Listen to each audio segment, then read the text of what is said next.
Kisah tentang kota Iram dan hubungan mereka dengan kaum Ad adalah ikatan yang tidak bisa dilepas.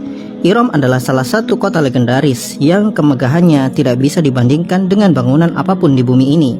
Sampai-sampai Allah Subhanahu wa taala firmankan, Iram dzatil imad allati lam yukhlaq mithluha fil bilad.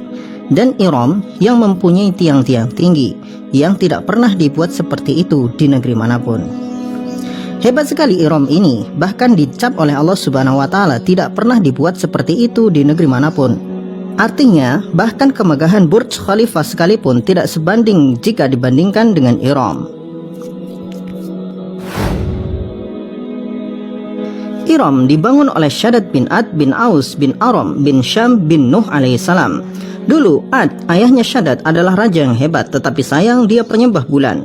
Kerajaan yang dia bangun berada di daerah Ahqaf, yaitu daerah Aden, Yaman.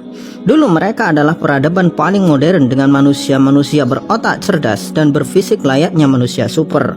Mereka memahat batu-batu dan memindahkan batu-batu besar dari satu tempat ke tempat yang lain dengan alat-alat modern di masa itu.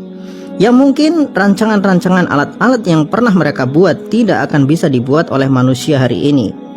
Dikisahkan bahwa Ad berumur 1200 tahun. Ketika ia mati, ia digantikan anaknya Syadid. Syadid memegang kekuasaan selama 580 tahun. Kemudian dia digantikan adiknya Shaddad. Shaddad kemudian menguasai dunia dengan ketamakan dan kezaliman. Dia termasuk pemimpin yang menuhankan dirinya sendiri.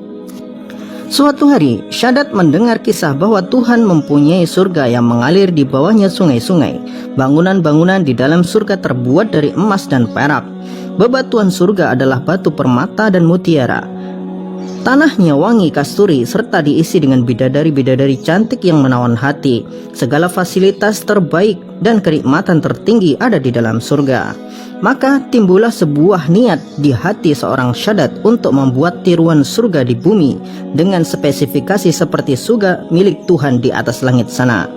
Kemudian untuk mewujudkan keinginannya itu, ia kumpulkan menteri-menterinya yang berjumlah 1000 orang beserta para arsitek dan ahli bangunan terbaik untuk merancang surga impian Shaddad.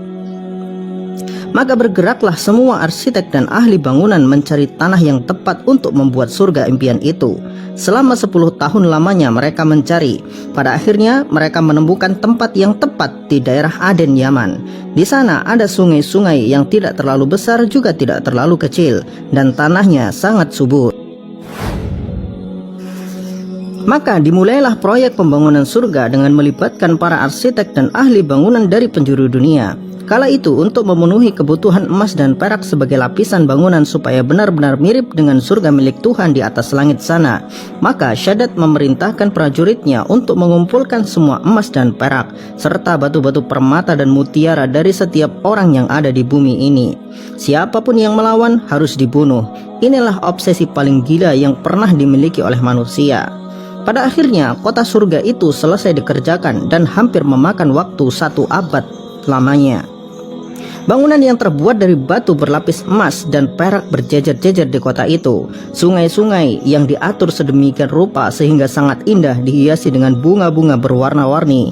Mutiara-mutiara dan batu-batu permata ditebarkan di dalam sungai sebagai kerikil dan pasirnya. Minyak kasturi dan minyak ambar disiramkan di setiap sudut-sudutnya. Benar-benar bangunan yang sangat menakjubkan yang belum pernah dibuat dimanapun di bumi ini. Maka hari peresmian pun telah tiba.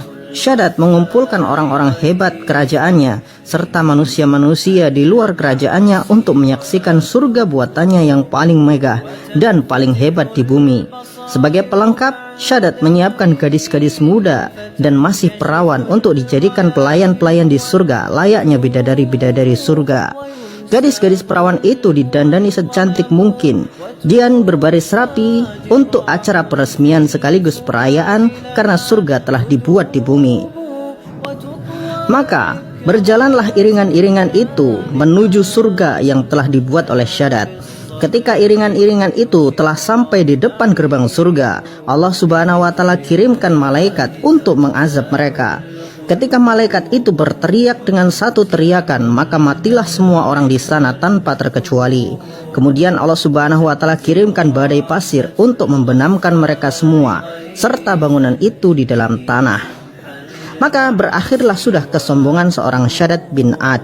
Pada akhirnya usaha seumur hidupnya untuk membuat surga, menyaingi surga milik Tuhan, hancur hanya dalam hitungan jam.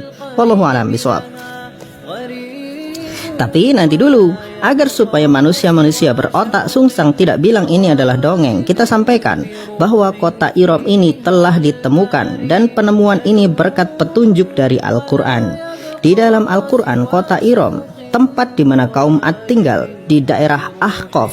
Kata Ahqaf sendiri ternyata bukan nama satu tempat, tetapi penyebutan suatu daerah, yang berarti daerah berpasir miring. Dari petunjuk ini, para peneliti menemukan satu daerah di Aden, Yaman, dengan daerah berpasir miring. Setelah dilakukan penggalian, ditemukan kota Iram di bawah pasir itu, tertimbun selama ribuan tahun lamanya. Jadi, ya, mohon maaf, kalian para manusia berotak sungsang, kami sudah membuktikan bahwa Al-Quran itu benar. في القلب مشاعر أخفيها قد أشرقت الشمس عليها عن خطط لم أعبأ فيها ستكون بأيامي فرقا فحياتي قبل الحلقات تيه بضياع